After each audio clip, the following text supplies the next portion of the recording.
반가 안녕하세요. 박용덕입니다.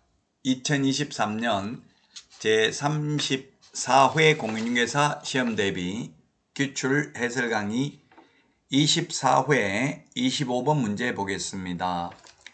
협회 공제사업에 대해서 옳은 것 했는데요. 1번 협회는 서울특별시에 주된 사무소를 두어야 한다는 규정이 옛날에 있었는데 지방분권화 정책에 의해서 삭제됐습니다. 지금은 어디에 두든 상관없습니다. 자, 두 번째는 비영리 사단법인이기 때문에 민법 중 사단법인에 관한 규정을 준용합니다. 틀렸고요. 그 다음에 C는 협회는 정관이 정하는 바에 따라 시도의 지부를 시군구의 지회를 둘 수 있습니다. 자, 그 다음에 D번을 보면 협회는 책임준비금을 다른 용도로 사용하고자 하는 경우에는 국토교통부 장관 승인 받아야 되죠. 맞습니다. 자, 그 다음에 2번은 책임준비금 적립비율은 총 수입액이 아니라 공제료 수입액의 100분의 10 이상으로 정해야 됩니다. 지급여력비율은 100분의 100이죠. 지급여력비율은 100분의 100. 책임준비금은 공제료 수입액의 100분의 10 이상으로 정해야 됩니다. 100분의 10은 우리 암기 프린트 56번 맨 밑에 10분의 1에 보면 있습니다. 자, 그래서 25번의 정답은 2번이 되겠습니다. 옳은 것 두 개가 되겠습니다. 몇 개인가 이게 가장 어려운 문제죠. 개수형 문제가 객관식에서는. 자, 다음은 26번입니다. 1년 이하의 징역이나 1천만 원 이하의 벌금 아닌 것입니다. 네, 이중소속, 그 다음에 자격증 등록증 양도되어 이중등록, 4번에 등록을 하지 않고 중개업을 하는 게 이게 뭡니까? 무등록 중개업자네요. 무등록의 경우 3년 이하의 징역이나 3천만 원 이하의 벌금이 되겠습니다. 그래서 4번이고요. 5번 다른 사람에게 자기의 성명을 사용하여 중개업무를 하게 한 경우, 이건 양도대여하고 똑같습니다. 1년 이하의 징역이나 1천만 원 이하의 벌금이 되겠습니다. 우리 암기 프린트를 보시면, 암기 프린트 가지고 계시면 21번에 3년 이하의 징역이나 3천만 원 이하의 벌금, 무부관직 상투 시공시 이렇게 암기를 했고요. 1년 이하의 징역이나 1천만 원 이하의 벌금은 유사, 이중, 양도, 임정, 비광, 매무, 수거 이렇게 했고요. 이번에 2023년 4월 18일 날 개공 플러스 소공의 5배수를 초과하여 보조원을 고용하면 1년 이하의 징역이나 1천만 원 이하의 벌금으로 신설됐고요. 그 다음에 부동산 거래 신고 등에 관한 법률에서 부당하게 재물이나 재산상 이득을 취득할 목적으로 거짓으로 부동산 거래 신고를 하거나 또는 거짓으로 해제 신고를 한 경우, 물론 부당하게 재물이나 재산상 이득을 취득할 목적이면 3년 이하의 징역이나 3천만 원 이하의 벌금이 신설됐습니다. 다음은 27번 문제 볼까요? 부동산 거래계약 신고를 하는 경우 신고해야 될 사항이 아닌 것입니다. 아닌 것.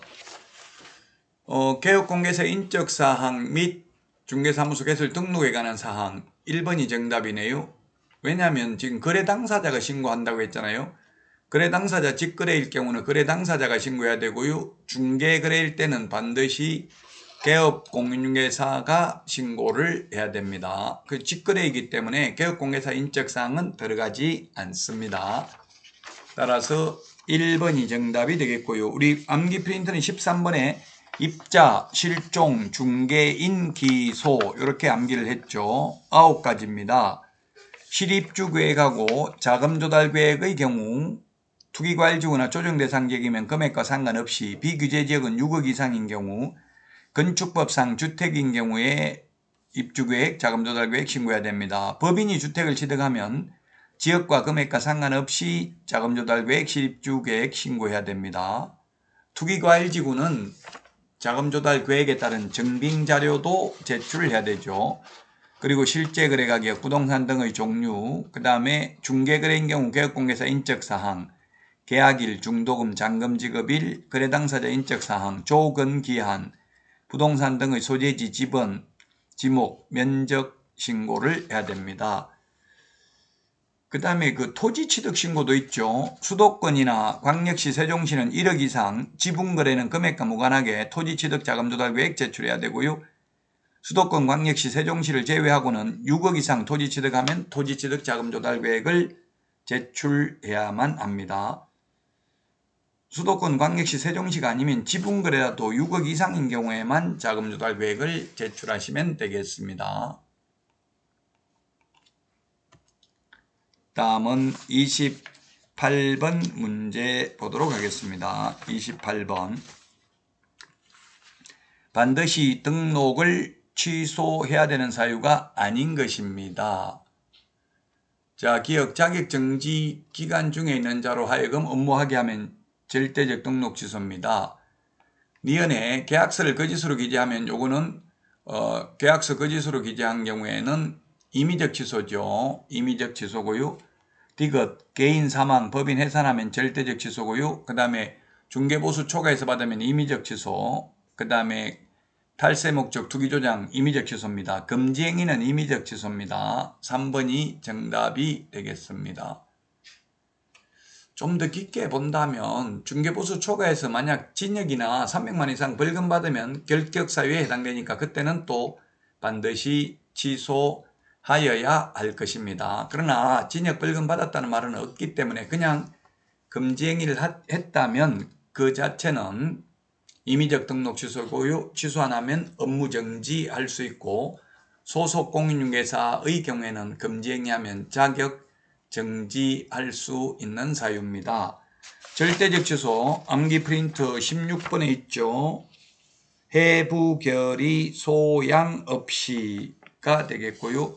이번에 신설됐다고 했죠. 개공 플러스 소공 숫자의 5배수를 초과해서 보조원을 고용하면 절대적 등록 취소에 해당되는 것으로 임의적 취소는 암기 프린트 17번에 이중, 겸임, 보증금, 채근, 휴 등 이렇게 암기하도록 하겠습니다.